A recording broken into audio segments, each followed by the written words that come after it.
Welcome to Gather for Wellness Radio. I'm your host, Becky Litwicky, and it's Wellness Wednesday, which means we get to connect with another kindred spirit to expand our health and happiness and move one step closer to discovering our own magic formula for optimal wellness. I'm so happy to be sharing my interview with Katie Jane, who is a palmist, tarot card reader, and gem goddess. She helps people find clarity and direction in their lives and offers holistic guidance and practical advice to help them in reducing stress and changing their path to reach their dreams and goals. During this interview, I was completely in awe about all the stories and signs that our fingers and hands can tell us. Here's a sneak peek. Also, when it comes to things like heart disease, it's all visible on that hand, and it is things that doctors have actually and scientists have studied, and there's a lot of medical reports on it too. So it's not just the airy-fairy stuff and the nice fun stuff. It's also there is a serious side to it too, which is great. So I look at the physical, the mental, and the emotional side of things with people, and try and help them improve that part of their life. Katie Jane, thank you so much for being here today. I'm so excited to learn more about the tools and the techniques that you use. I think it's a whole different area of wellness that I've not tapped into, so I can't wait to learn more about that. But can you share a little bit about who you are and the journey that you've been on with the listeners? Yes, certainly. Thank you so much for having me here today, Becky. Absolutely. So how I got into this. My grandmother was a palm reader, and so I had a very, strange upbringing, and I got to study palmistry when I was, from the age of 7, and I have these memories when I was a little kid, going through my grandmother's books and looking at the palm prints and trying to work it all out, and her teaching me little bits and pieces. So, so basically I started learning palmistry from a young age, and then I ended up picking up tarot cards along the way, and it was something I thought I'd never do. And once I picked them up for the first time, I haven't put them down since. Mm-hmm. I'm using the same deck I started with about 12 years ago. And so I just love the fact that there's so much guidance and knowledge in these tools that I use. They work for me to get messages and to, find the right path and improve my life, my family and friends' lives, and also my clients' lives.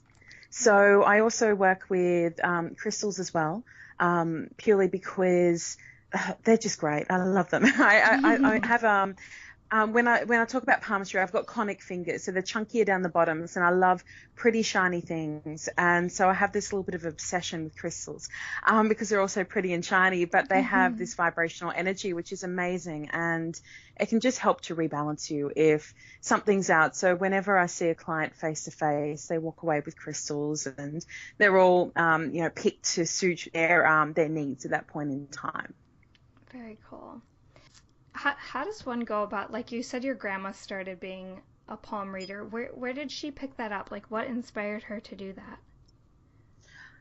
My grandmother, she actually picked up a book at a market fair back in 1940. So she started learning palmistry when she was 20. And so back in the 40s, it was still a little bit taboo, and I guess my grandmother was a bit of a rule breaker. So she was told not to do something, she would go and do it. And one of those, I've kind of taken after her as well. And basically, she just had a real interest in it, and she did a lot of charity work with it. So she would do free readings at fairs and fetes, and all proceeds going back to charity and that type of thing. So she just loved connecting with people and doing that. So I guess, if you aren't lucky enough to have a grandmother who's a palm reader, you can learn through study. It's one of those things where study is required. You don't just look at someone's hand and instantly know what's going on. There's a lot of study, and for me, I feel like it's a lifelong journey.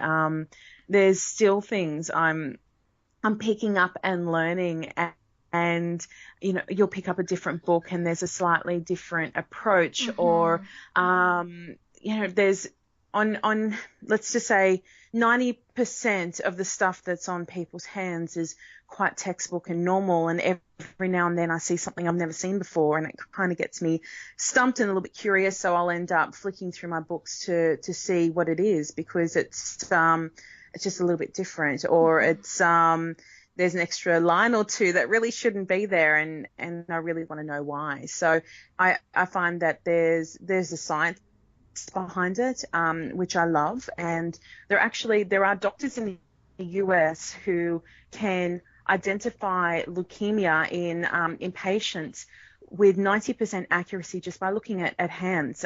Genetic anomalies are like, for example, if people have birth defects, etc., that may be not physical but more mental, they actually do show on the hand as well. So there's a lot of stuff that shows on the hand that is proven by science. Also, when it comes to things like heart disease, it's all visible on that hand, and it is things that doctors have actually and scientists have studied, and there's a lot of medical reports on it too. So it's not just the airy fairy stuff and the nice fun stuff. It's also there is a serious side to it too, which is great. So I feel it's a really nice balance for me between, I guess, the fun and, looking at the lovely nice things and relationships and money and all that kind of thing, but also looking at health. And for me, I specialize in scientific palmistry. So I look at the physical, the mental and the emotional side of things with people and try and help them improve that part of their life. That's so fascinating to me. Because I will admit, I think I feel like I have kind of like that stereotype of like, it's all kind of, I do a lot of spiritual type things, but this still to me is kind of like woo woo, like a little bit like, yes. What are they really doing, Well, so if you were to read somebody's palm, like, is it beneficial to have your palm read more than once by the same person? Or does it change? It does. The lines change. So when I look at someone's hand, it basically shows me a snapshot of, if they keep on living the life that they're living now, this is what they're going to get. So that's what I'm reading. So I guess when I look at someone's hand, it's like I'm reading a book. Every line, there's a story there, and I kind of, for me, when I read, I'm not even thinking before I speak. I just automatically speak. So I'm not even processing the information. I'm just talking. So it's not like a case of I look at things and go, I don't know if I'm going to say that. I just talk. Yeah. But when it comes to those lines, it takes about 9 months for the lines to change after you've made a change in your life. So I find that with clients who come and see me, I tell them not to have another palm reading within 12 months. Allow things to change, allow the lines to morph and change. And if you take a palm print, and this is how I start my new year. This is my New Year's thing. 1st of January, every year I take a new palm print, and I do a little bit of an analysis, what's changed between last year and this year. And I keep track of the improvements I've made that way as well. And I can see things like stress lines reducing, or I can see that my headline, for example, has cleared up a lot. So it's less foggy, or there's less stress on there, or less emotional turmoil happening on the heart line. So I can see all that changing over time. And if health conditions improve or get worse, that's also visible on the hand as well. So you've mentioned some different like health things that can be kind of noticed in the palm. Like, what are some of your other things that you commonly see, or maybe that are more rare, but that can still be discovered just by looking at the palm? I'm like looking at my hands right now, like, okay, what would that mean? I don't know. So we'll take a step back from palms, even fingers. Okay, so I have had corporate jobs in the past, and I've had to interview people, and I'll never look at someone's lines on their hands without permission, because it's so intrusive. But I'll always look at finger shapes and hand shapes, because that actually denotes your personality. So, and for some people, it's really quite funny. So the hand that you write with, your active hand, that's the hand that gets read. And so that's the hand that I focus on when it comes to personality, and also future and past and everything else. But the other hand, your inactive hand, is the hand showing the path that you were born to live. And sometimes people have really different hand shapes. So one might be, you know, a very square looking hand, and the other one might be conic. So it comes out at the side and it's more rounded, and they've never noticed before.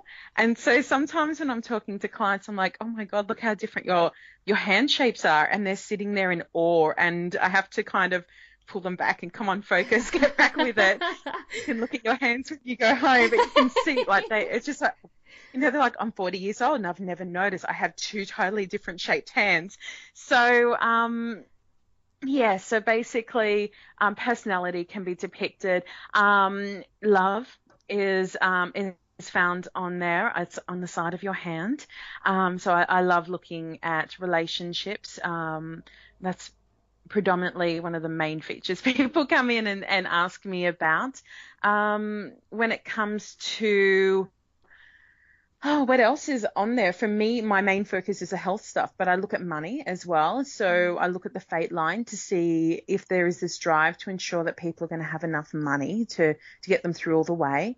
Length of life is on there too, but I don't get into that with clients because we have there's too much involved in that. And people might think that they want to know that, but no one really does want to know that. It's, it's one of those scary kind of things that's there, but I find that it is comforting that it can be seen on there.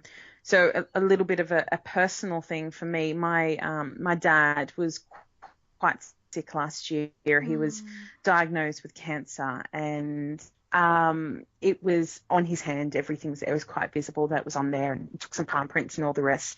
And our thing was, you know, it was quite bad, and we almost lost him midway through his treatment. And it was a little bit reassuring seeing that he had many more years left in him, that this wasn't going to be the end. So I did look at length of life then, but I don't normally look at it with clients because it can be a little bit much for people, but it was a nice little reassurance for all of us to see that. And then when things got really bad, I was thinking, oh my God, have I read this wrong? But he bounced out and he's fine and it's gone, and it's like Thank nothing you for was sharing wrong. that. It's fantastic. I'm so happy he's doing better. Yeah, he's it's kind of a little bit of a miracle. So yeah, we're very blessed. Good. How accurate is it? I say 90%. So if I tell you 10 things, 9 out of 10 will be, and there might be one thing you go, not so sure about that. So it's from what I have been told and kind of tracking things myself, and also research with it all, 90% accuracy. So when you're looking at them, do you typically, so you mentioned you look at like the shapes and stuff and the lines. I have like chronically dry skin in certain areas in my hands, and I've been fighting this on and off for years, and it goes away and comes back. Is that a thing too, or is that separate? It could be. Whereabouts is it? It usually runs down my pointer finger, and then up my thumb on my right hand always. Okay, so your thumb, so that's all about love. Stress with others can be showing on there as well. So it can be a case of love, self-love, that you need to focus a little bit more on yourself, be a little bit more selfish. If it's going down your pointer finger downwards, then that's also tying into throat and lungs.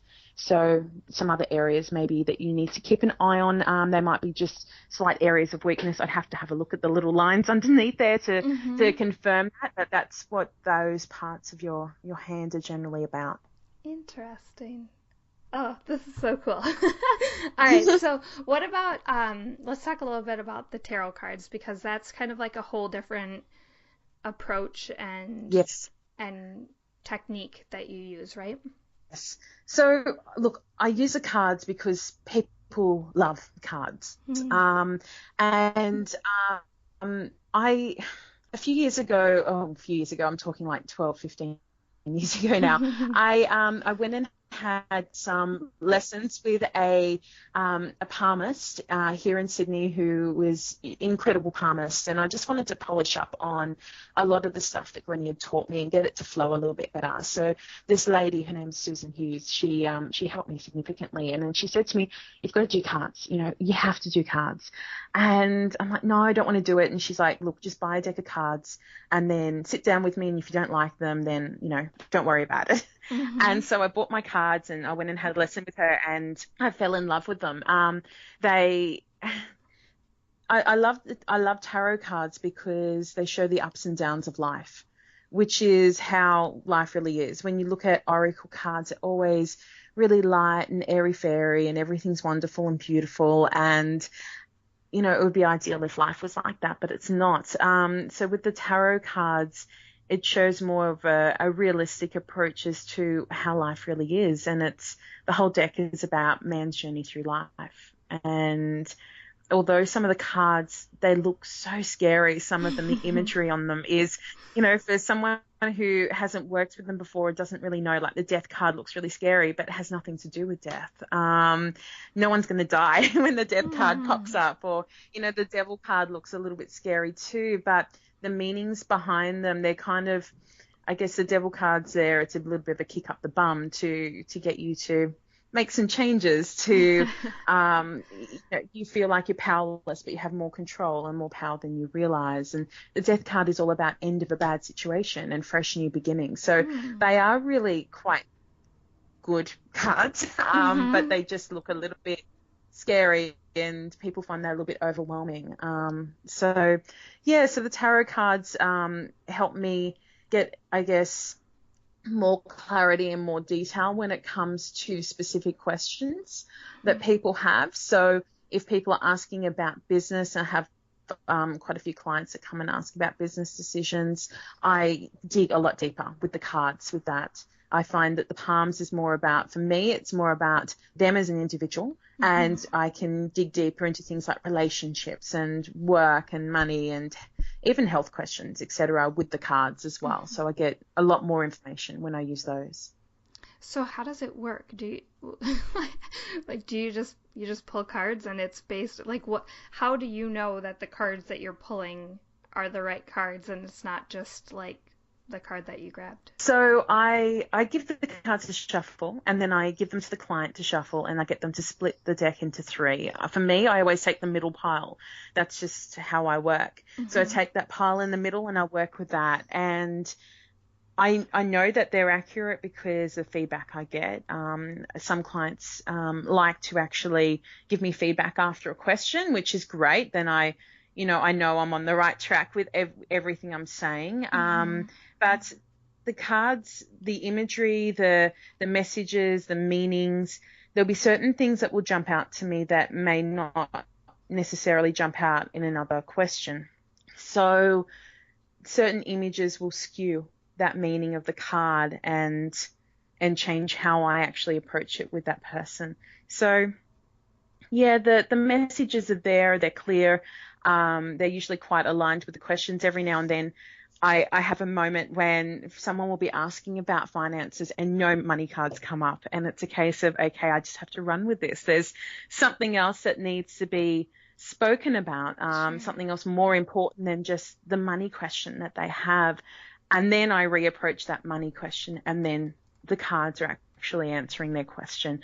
There'll be cards that will pop up which will show their current situation, which will confirm to the client that, yeah, this is actually answering their question as well. Wow, that's cool. Can you, I'm just trying to like wrap my mind around all of this. It sounds, it's so fascinating. What about the angel cards? You said those are the more like airy fairy type ones. Is that true?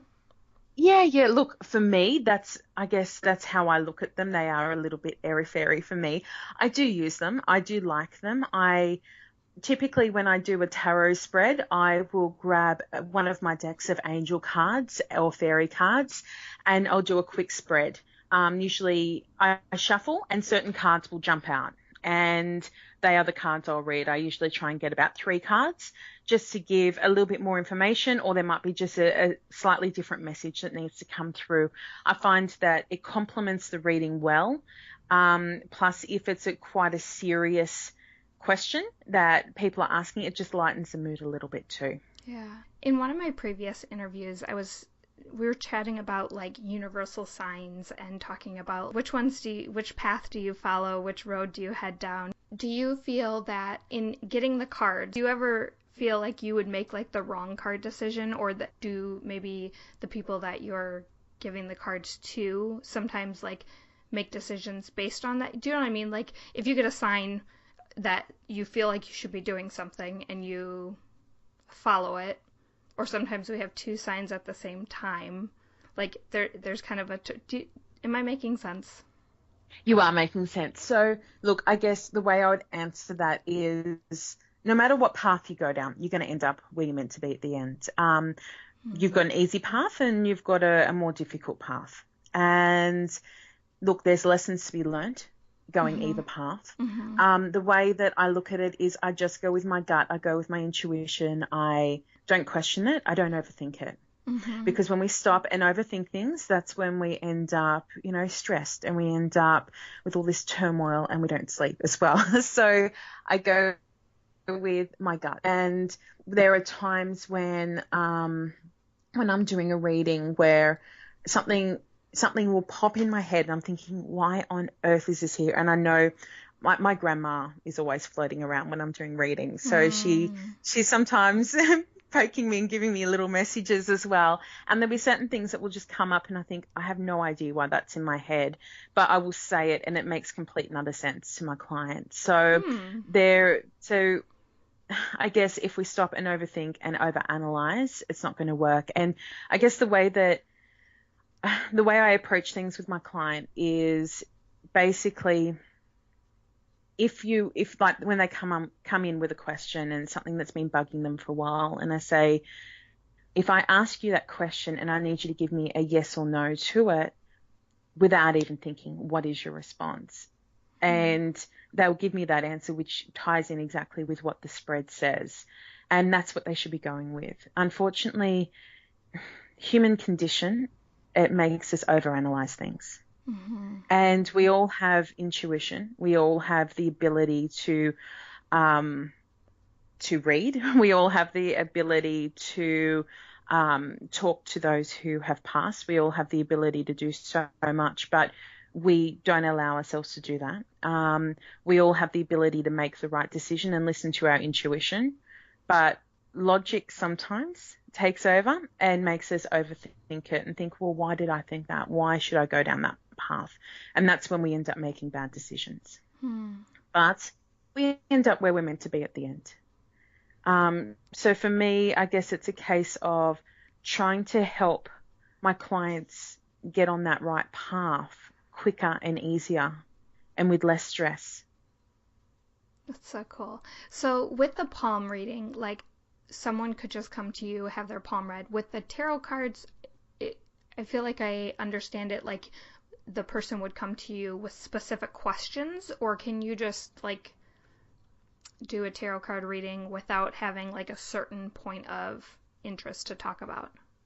I could do general readings with the cards. I find that, I guess, when I focus on questions, it's easier because I know exactly what I'm focusing on, because there are certain cards which can go, like, for example, wands cards can be related to work or family. So if someone is asking a question about work and the wands cards pop up, I'm relating it back to work. If they're asking a family question and those cards pop up, I'm relating it back to family. But if it's just a general reading, then I find that it's a case of, well, this could be work or this could be your family that you're having this issue with. Okay. It's a little bit hard for me to hone in on. I just find that with the wands cards, the rest of it is quite direct and will give them the message they need and they'll know exactly what it's about. But wands can tie in with 2 very different areas. And I suppose it's because we spend so much time at work that it's almost like our colleagues can become our family as well, because we see them sometimes a little bit more than we see our actual family. So that's why it turns up like that. Okay, so you said for the palm, you don't recommend readings more than or within 12 months of each other. How often do you do tarot card readings? So I usually recommend to clients, look, 3 months would be the earliest that I would allow a client to come back and see me. I prefer 6 months to 12 months, or even, if they don't need to come back for 2-3 years, then that's fine as well. I don't like to approach the same question again, because the first reading stands. So so for example, you will have some clients who they jump from reader to reader until they unfortunately, they just want to hear what they want to hear. And so if they go to a reader and they ask a question and they don't quite hear the answer they want, they'll go to the next one, keep on going. And unfortunately, the message won't change, or they'll end up with, some confusion, because there are different, I guess, levels of competency when it comes to reading. And there are people who unfortunately will take advantage of the vulnerable clients. So it's a waste of money if they are going from reader to reader to try and hear those, specific words that they're after.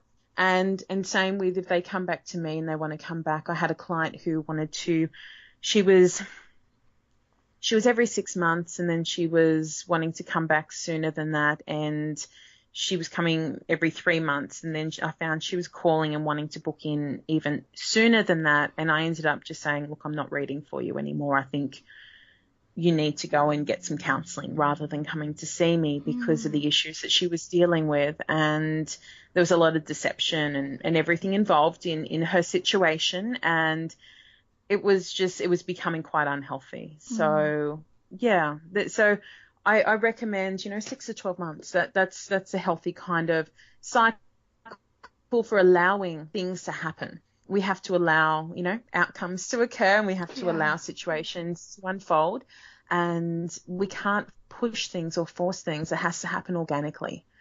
And I find that sometimes when it comes to questions about love, people get really anxious about that, and they don't allow that situation to unfold. And it's a case of, well, all my friends are married, or all my friends are in a relationship, and I need one now. And it's a case of, well, you have to allow the situation to happen, but also the person that you're meant to meet, they might not be ready for you as well. They might be still in a relationship or getting over a relationship that they need to actually be in the right space to enter that relationship with you. So there's so many factors. Yeah. So with the tarot card, unless I misunderstood you, you said that you recommend not asking the same question even after a long pause, because the answer will still be the same.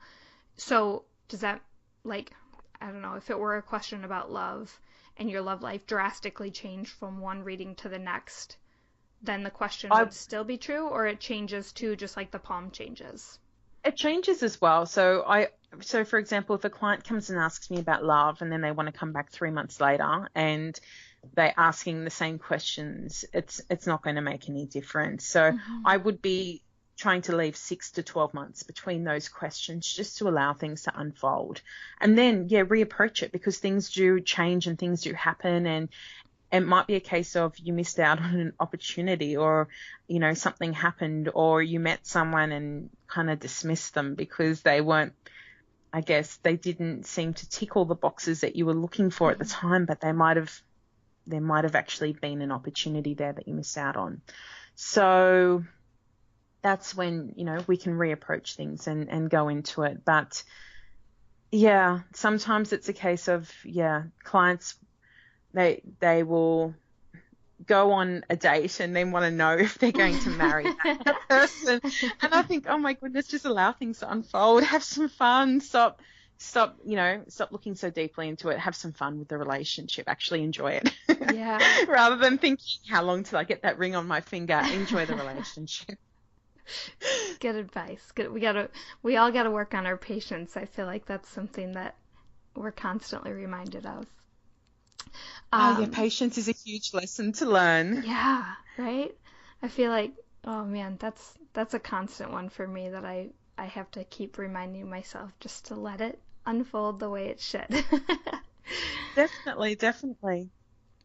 You mentioned how you like to use crystals, and I think um, just the whole idea of like increasing vibrational frequency and stuff to me is just so fascinating. So can you talk about kind of what that is and how crystals play a part in that? Yeah, sure. So everything has vibrational frequency.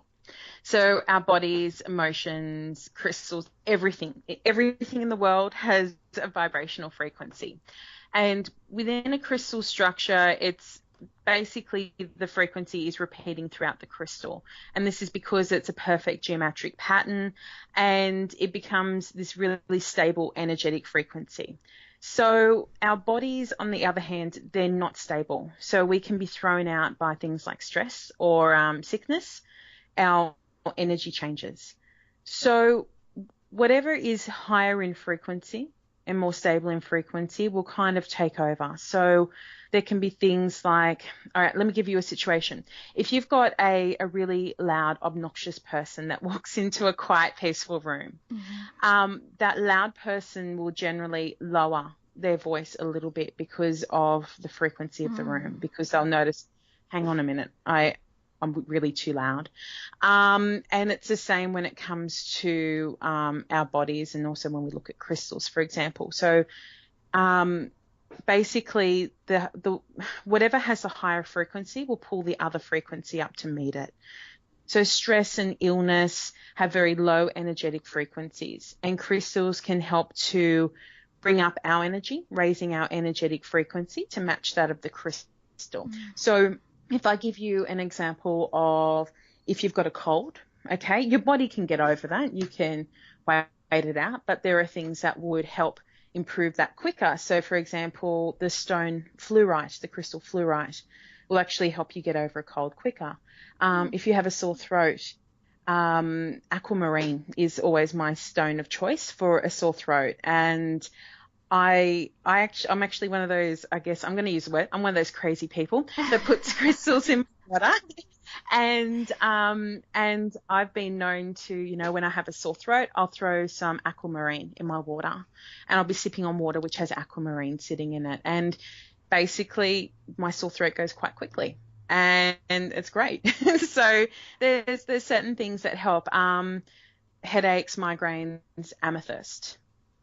Works with that, and having trouble sleeping or have a really super busy mind, rose quartz helps with that. So yeah, these crystals, they just help balance and bring you back to where you should be. Do they always do you have to switch out your crystals, or is it kind of like it's always good? It always has the higher frequency. I put my crystals outside when there's a full moon, just to give them a break. And so my courtyard's full of rocks when there's a full moon, because there's a lot of crystals here. And I also will cleanse them regularly as well. So just running them under water is great. It just removes any energy that shouldn't be there and refreshes them, ready to go. There's certain crystals that don't like water, so you can pop them on top of some raw rice or some rock salt. It does the same thing. It absorbs the energy that shouldn't be there and just neutralizes them again. So things like selenite, for example, will dissolve in water, so you don't want to pop that under some running water.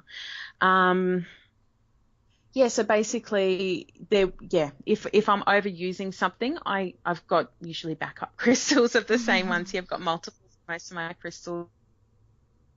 I'll just swap and change, and that's fine. But crystals will, if you are using something too much, it will disappear or it will break. That's the other thing I find. So there'll be people who, I have clients that come and see me, or I've got friends who will chat and they'll be like, oh, I had this pendant and I took it off and I put it on my bedside table and it's not there. Or the stone just cracked and fell out of the setting, or, something else happened. And it's a case of you've used it and you don't need it anymore. Time to move on to something else. I've heard that about malas too. Like, yeah. Yeah. Very cool. What are some of your favorite experiences that you've had? Like some of your favorite testimonials, I guess. Okay, so I ran into, this was a recent one. I ran into a client at, there was an organic farmers market near where I live, and I ran into this client and she's like, thanks, you ruined it for me. And I'm like, what? She's like, well, you told me that, because she'd asked about her relationship and what was happening. And I said, well, there's a proposal coming up and it's around April. And she went away with her partner for Easter and he proposed, and she's like, there was no surprise. I was ready for it. But she was really happy and excited, of course. Yeah. So it was, but yes, so that was lovely. I also have, there was this other client who, she had found this house that she loved. Her and her husband wanted to buy this home and it just felt right. She's walked in and she's like, yep, this is home. This is perfect. They made an offer and the offer was rejected. And so she was quite upset and she came to see me about it. And I said to her, look, you're going to get the house and you're getting it for cheaper than you expect, so don't stress about it. Money's not going to be an issue because you're fine. You're financially able to do this. And there's going to be a few glitches with your contract, so just be patient. It's actually not going to stop you from getting it. There's just going to cause some delays and you're just going to get really frustrated by it because there's just a lot of running around to get it all done. And there was an auction for this house, so it went to auction, and the auction was a week after she had the reading with me. And I remember thinking, oh God, I hope I hear from her. I hope everything works out. And she rang me a couple of days after the auction and she said, I just want to tell you, I got the house. No one else bid. So we got it for cheaper than originally offered. What? And she's like, and I'm on my way to the credit union. They stuffed up all of our loan contracts and we've got to go in and re-sign everything because there was a mistake in the fine print somewhere.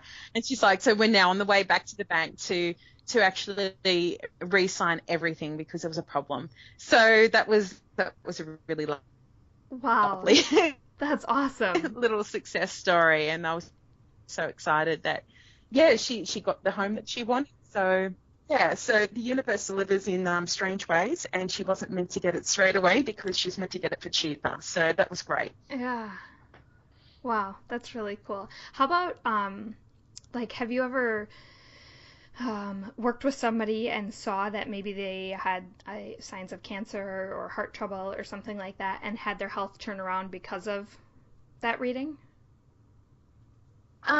Okay, so years and years ago, I used to do readings at the markets, and there was this man that came and saw me for a reading, and I always am a little bit surprised, I guess, when men want readings because they make up maybe 3-4% of my client base. I guess men are usually more close-minded about these things. So this man came over and all he wanted to know is, he's like, look, I just want to know that I'm going to be around for a while. And I'm like, look, I don't feel comfortable doing that type of reading. Let me just do a general thing. And so I looked at his hand and there was, there's an area there which is all about reproductive, and it was a mess. And it had like all the cancerous signs and everything on there. And I was a little bit freaked out because I'm thinking it's a 15-minute reading at the markets. Like, what am I meant to do with this? So I said to him, look, you need to go see a doctor. There's, something a little bit out with, reproductive. I want you to go and get blood tests. I need you to go see a specialist. Can you sort that out next week, please? And he's like, can you just confirm, am I around for a while? And I'm like, look, you're not going anywhere now. I'm not going to talk about how long you're going to be around for, but you're not going anywhere now. And he's like, that's all I wanted to hear. And a couple of minutes later, his wife and their like little baby came along. He had been diagnosed and treated for prostate cancer. Wow. only a matter of a couple of months before, and he just wanted to be around to see his kid grow up. And I remember just thinking, oh my God, this poor guy, he's just been through, treatment and everything else, and he was going to be fine. It was just a case of cancer still shows on. It's a while for those things to change. And so approaching that type of thing with people sometimes a little bit scary. Yeah. But also, I was pleased to see that he had the treatment, because it showed he was going to be fine, post-treatment, etc. But I couldn't see it yet because it was so soon after treatment.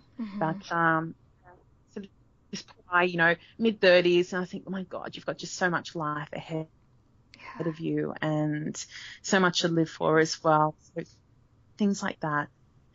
Knowing that he'd had the treatment, that was just, amazing. But there'll be times when clients, I'll tell them, you need to go see a doctor. There's something out, not necessarily cancer, but other things. And then I'll get a call and they'll say, this was happening. If I didn't deal with it now, this was what was going to occur. And I think, oh, I'm so glad that you went and had those blood tests. Listen to me, thank you. Yes. And that things are now being dealt with. Wow, that's incredible. If you could teach the world one thing about the techniques that you use, what would it be? Listen to your intuition. Listen to that gut instinct. We all have it. And just go with it.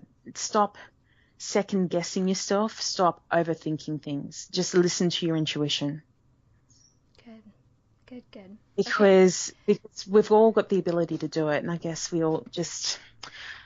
some of us do it and not all of us do. And it's a shame, because that's when we end up so stressed, when we, don't listen to that initial, this is what I'm going to do and I'm going to work with it. I'm going to commit to that.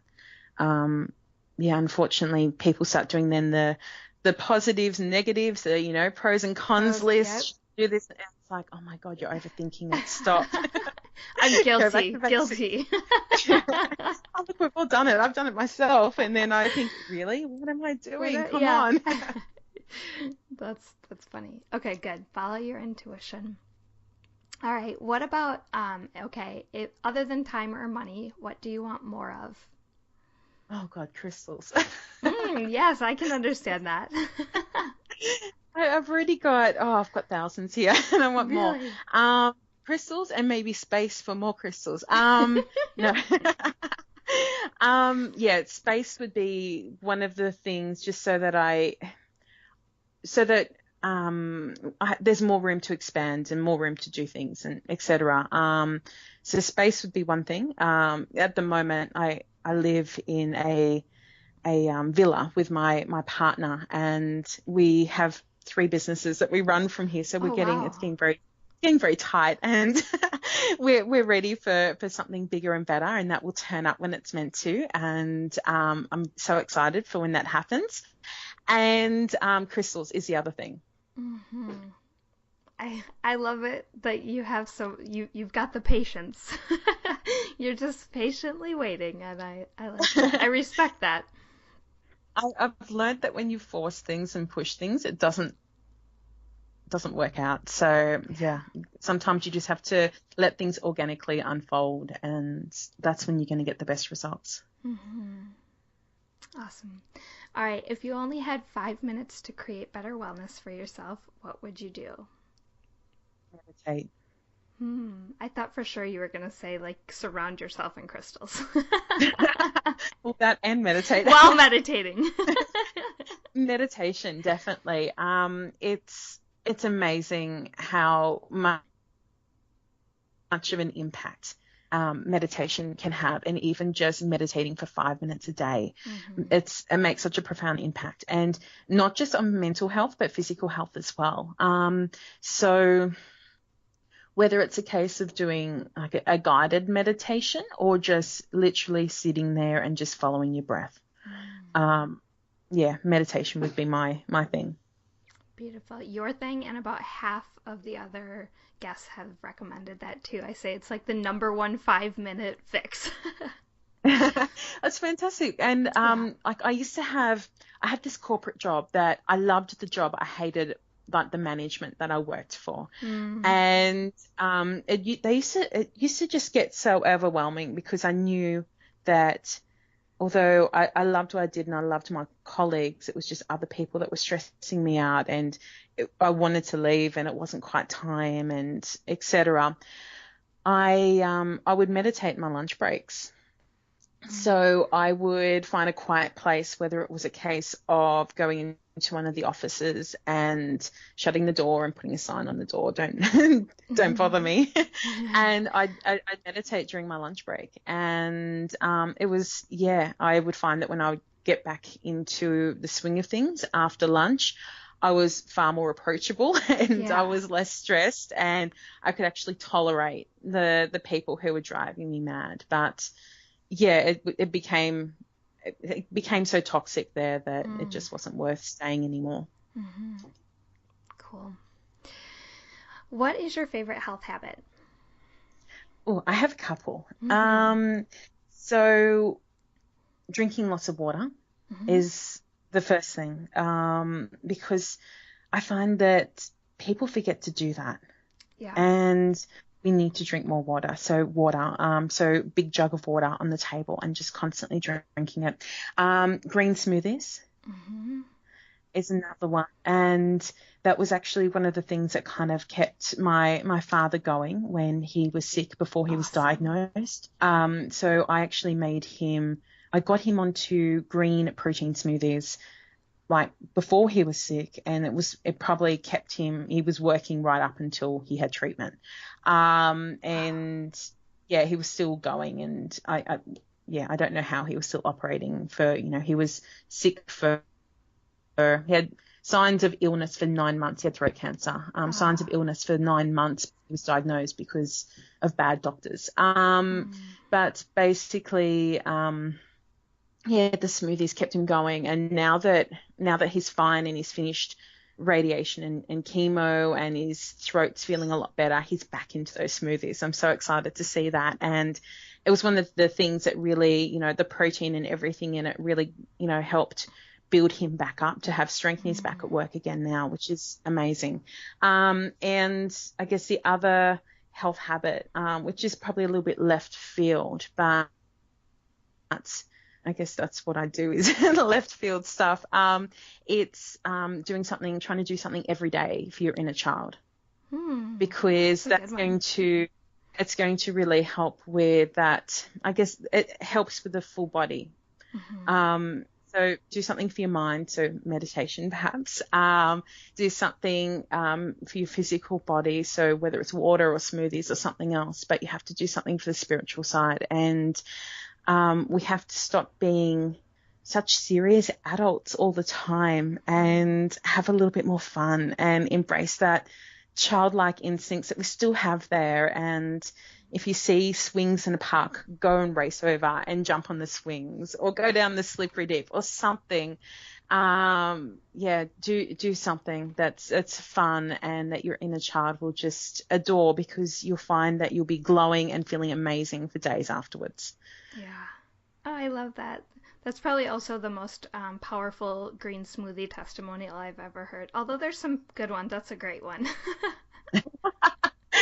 It was definitely something that, it kept him going. And when we realized how bad things were, and the doctors were like a little bit surprised. And then when we could get him back onto normal foods and his throat wasn't hurting so much, and we'd said to the dietitian, look, this is what I make. Can we, start giving him these again?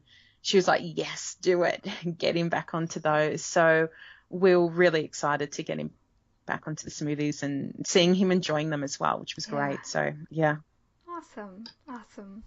Katie Jane, this has been so informative and just kind of cool for me. I've smashed some of the myths that I had about it and the misunderstandings. So thank you so much for sharing your passion and your wisdom, and I really appreciate you. Thank you so much. Thank you so much for the opportunity to have a chat. I had an absolute blast. So thank you. Thank you so much for joining us for today's episode of Gather for Wellness Radio. We'd greatly appreciate if you'd leave a review over on iTunes, Stitcher, or the blog. And don't forget to share this episode with your friends, family, and on social media. We hope you'll join us for the next episode, but until then, keep being awesome! The information provided on this podcast and on gatherforwellness.com is not intended to replace a one-on-one relationship with a qualified healthcare professional and is not intended to be taken as medical advice. Becky encourages you to make your own healthcare decisions based upon your research and in partnership with a qualified healthcare professional. The entire contents of this website and podcast are based upon the opinions of Becky Litwicki and her guests, unless otherwise noted. The information provided is for entertainment purposes only.